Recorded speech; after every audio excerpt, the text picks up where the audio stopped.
രാഹുൽ മാങ്കൂട്ടത്തിനെതിരെ ആദ്യമായാണ് പരാതി ലഭിക്കുന്നത് എന്ന KPCC അധ്യക്ഷന്റെ വാദം തെറ്റ്. മുഖ്യമന്ത്രിക്ക് പരാതി നൽകിയതിന് പിന്നാലെ യുവതി KPCC അധ്യക്ഷനും പ്രതിപക്ഷ നേതാവിനും രാഹുൽ ഗാന്ധിക്കും പരാതി നൽകി. 28-ന് ഉച്ചയ്ക്കാണ് പരാതി നൽകിയത്. ജിബിൻ JB വിവരങ്ങളുമായിട്ട് ചേരുന്നു. അതായത് നിലവിൽ കേസുള്ള ആ പരാതി നേരത്തെ മുഖ്യമന്ത്രിക്ക് നൽകിയതിന് പിന്നാലെ തൊട്ടു പിന്നാലെ KPCCക്ക് നൽകിയിരുന്നു. അത് പറയാനോ അങ്ങനെ ഒരു പരാതി കിട്ടിയെന്ന് പറയാൻ പോലും തയ്യാറായിട്ടില്ലല്ലോ. അത് തന്നെയാണ് ദിവിഷ്. കാരണം ഈ പരാതി ലഭിച്ച ഘട്ടത്തിൽ ഈ പെൺകുട്ടി അതിജീവിത മുഖ്യമന്ത്രിയുടെ ഓഫീസിലെത്തി ആദ്യഘട്ടത്തിൽ പരാതി നൽകുന്നു.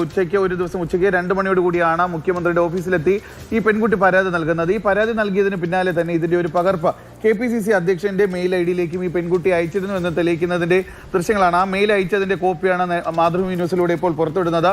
നേരത്തെ KPCC അധ്യക്ഷൻ പറഞ്ഞിരുന്നത് രാഹുൽ മാങ്കൂട്ടത്തിൽ MLA-യുമായി ബന്ധപ്പെട്ട ലൈംഗിക പീഡന പരാതിയോ മറ്റു പരാതികളോ ഒന്നും തന്നെ KPCCക്ക് ഇതുവരെയും ലഭിച്ചിട്ടില്ല എന്നുള്ള ഒരു വാദത്തിലാണ് പ്രസിഡന്റ് ഊന്നി നിൽക്കുകയും സംസാരിക്കുകയും പലതവണ അദ്ദേഹത്തിന്റെ പ്രതികരണം ആരാഞ്ഞപ്പോൾ പോലും അദ്ദേഹം പറഞ്ഞിരുന്നത് KPCCക്ക് ഇതുവരെ ഔദ്യോഗികമായി അത്തരത്തിലുള്ള ഒരു പരാതി ലഭിച്ചിട്ടില്ല എന്ന് തന്നെയാണ് അദ്ദേഹം വാദിച്ചുകൊണ്ടിരുന്നത്. പക്ഷേ അതൊക്കെ തന്നെ ആ പറഞ്ഞത് പച്ചക്കള്ളമാണെന്ന് തെളിയിക്കുന്ന രേഖകളാണ് ഇപ്പോൾ മാതൃഭൂമി ന്യൂസിലൂടെ പ്രേക്ഷകർ കാണുന്നത്. അതായത് 28-ാം തീയതി ഉച്ചയ്ക്ക് ശേഷം 3 മണിയോട് കൂടിയാണ് ഈ പെൺകുട്ടി KPCC അധ്യക്ഷന്റെ മെയിലിലേക്ക് ഈ പരാതി അയക്കുന്നത്. പക്ഷേ ആ മെയില് KPCC അധ്യക്ഷൻ ലഭിച്ചതായി പറയുകയോ അല്ലെങ്കിൽ ഇന്ന് ചെയ്തതുപോലെ DGPക്ക് ആ പരാതി കൈമാറുകയോ ഒന്നും തന്നെ ചെയ്തിട്ടില്ല. ഇന്ന് ലഭിച്ച പരാതി മാത്രമാണ്. കാരണം ഇന്ന് ഉച്ചയോടുകൂടി ലഭിച്ച 2ാമത്തെ പരാതി മാത്രമാണ് അദ്ദേഹം ലഭിച്ച ഉടൻ തന്നെ ഓഫീസിൽ നിന്ന് DGPയുടെ മെയിലിലേക്കും DGPയുടെ പരാതികൾ അയക്കാനുള്ള വാട്സപ്പ് നമ്പറിലേക്കും അയച്ചിരിക്കുന്നത്.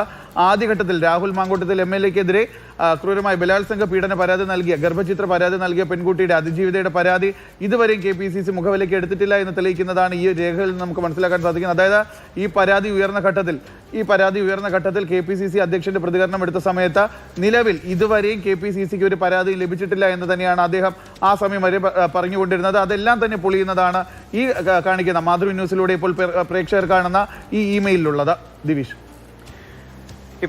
ഇപ്പോൾ വന്ന പരാതി പോലീസിനെ കൈമാറി തങ്ങളുടെ ഭാഗം, അല്ലെങ്കിൽ നേരത്തെ മുരളീധരന്റെ പ്രതികരണം ജിബിനും കേട്ട് കാണുമല്ലോ, ഞങ്ങൾക്ക് ഇതിൽ ഉത്തരവാദിത്തമില്ല, പോലീസിനാണ് ഉത്തരവാദിത്തമെന്നാണ്. ഞങ്ങൾക്കുള്ള ഉത്തരവാദിത്തമായിരുന്നു ഇങ്ങനെ ഒരു പരാതി വന്നു കഴിഞ്ഞാൽ ഉടൻ തന്നെ ആ നടപടി സ്വീകരിക്കേണ്ടത്. ഇന്നത്തെ പരാതി തന്നെ മാധ്യമങ്ങളിലൂടെ പുറത്തു വരുമ്പോഴാണ് പോലീസിന് കൈമാറുന്നത്. അപ്പോൾ ഉത്തരവാദിത്വം KPCC നേതൃത്വവും മറന്നിട്ടുണ്ട് ജിബിൻ.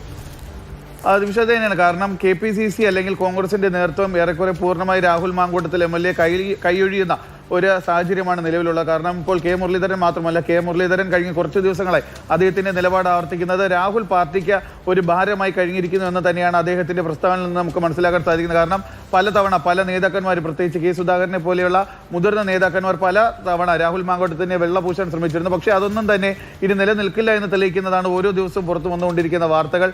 ഏറ്റവും ഒടുവിലത്തേതാണ് ഇന്നത്തെ സംഭവം. കാരണം ബംഗളൂരുവിൽ താമസമാക്കിയിട്ടുള്ള ഒരു മലയാളി യുവതിയുടെ, ഒരു 23 വയസ്സുകാരിയുടെ പരാതിയാണ് ഇന്ന് നമ്മൾ കണ്ടത്. അത് നേരെ അയച്ചിരിക്കുന്നത്. അതായത് കഴിഞ്ഞ ദിവസങ്ങളിൽ പോലും KPCC എടുത്തിരുന്ന നിലപാട് എന്ന് പറയുന്നത്, അതായത് ഒരു വശത്ത് ചില നേതാക്കൾ രാഹുൽ മാങ്കൂട്ടത്തിൽ MLA അനുകൂലിക്കുന്നു, പക്ഷേ കൂടുതൽ നേതാക്കളും രാഹുൽ മാങ്കൂട്ടത്തിൽ MLA എതിർത്ത് പറയുന്ന ഒരു സമീപനമാണ് കഴിഞ്ഞ കുറച്ച് ദിവസങ്ങളായി സ്വീകരിച്ചുകൊണ്ടിരിക്കുന്നത്. അത്തരത്തിൽ കുറച്ച് നേതാക്കന്മാർ ഇപ്പോഴും രാഹുൽ മാങ്കൂട്ടത്തിൽ MLA-യോട് ഒപ്പം നിൽക്കുന്ന സമയത്ത് തന്നെയാണ്. അത് എത്രത്തോളം ഒപ്പം നിൽക്കാൻ കഴിയുമെന്ന് ഇനി അറിയില്ല. നാളെ കോടതിയിൽ മുൻകൂർ ജാമ്യാപേക്ഷ വരികയാണ്. ഇന്ന് വന്ന പരാതിയും കോടതിയുടെ മുമ്പിലേക്ക് പ്രോസിക്യൂഷൻ അത് അവതരിപ്പിക്കുമെന്ന കാര്യത്തിൽ തർക്കമില്ല. അങ്ങനെയെങ്കിൽ കാര്യങ്ങൾ കൂടുതൽ സങ്കീർണമാകാൻ തന്നെയാണ് സാധ്യത.